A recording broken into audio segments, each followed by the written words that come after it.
Из Коми в Грузию совершить такое путешествие отныне проще, чем кажется. В Доме дружбы народов открыли выставку старинных предметов быта, посвященную столетию республики и Дням Святого Георгия Победоносца, которые традиционно отмечают в солнечной стране в ноябре. Познакомилась с экспонатами, а заодно узнала, что объединяет наш регион и Грузию, Ксения Лосева. Это уже настоящий княжеский тоже костюм, это уже грузинский костюм настоящий. Это называется чоха, это сам платье вместе с рубашкой. Чоха – символ грузинского духа, силы, патриотизма и моральной стойкости. Один из сложнейших костюмов, отличается от других тем, что состоит из 12 деталей. Ни у одного другого повседневного наряда в прошлом нет стольких элементов. Костюм можно встретить всего в 6 расцветках. У туристов пользуются популярностью пурпурные, а у местных – классические белые и черные. Рассмотреть их поближе, а также познакомиться с другими интересными фактами о Грузии можно на выставке в Доме дружбы народов. На самом деле это праздник, потому что когда несколько национальной культуры и автономии или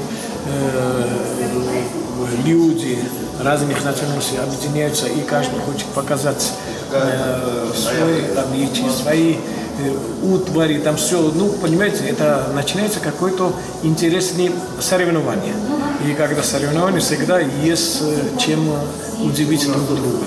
Национальные костюмы, предметы быта, оружие, кухонная утварь и книги. Всего более 100 предметов. Каждый не просто картинка, а целая история. Здесь нет музейных экспонатов в классическом понимании этого словосочетания. Представлены реальные вещи и реальная жизнь. Только так, кажется, и можно прочувствовать настоящий дух страны, проникнуться ее культурой и историей. Ни конца, ни края нет у земли моей.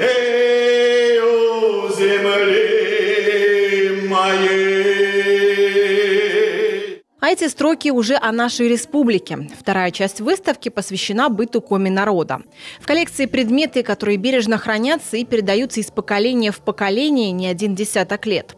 Организаторы отмечают, получился такой дружественный дуэт культуры Коми и Грузии. И, как оказалось, народы объединяют гораздо больше, чем кажется на первый взгляд.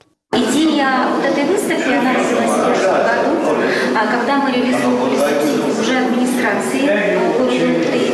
Мы провели выставку «Дружбы невидимые нити».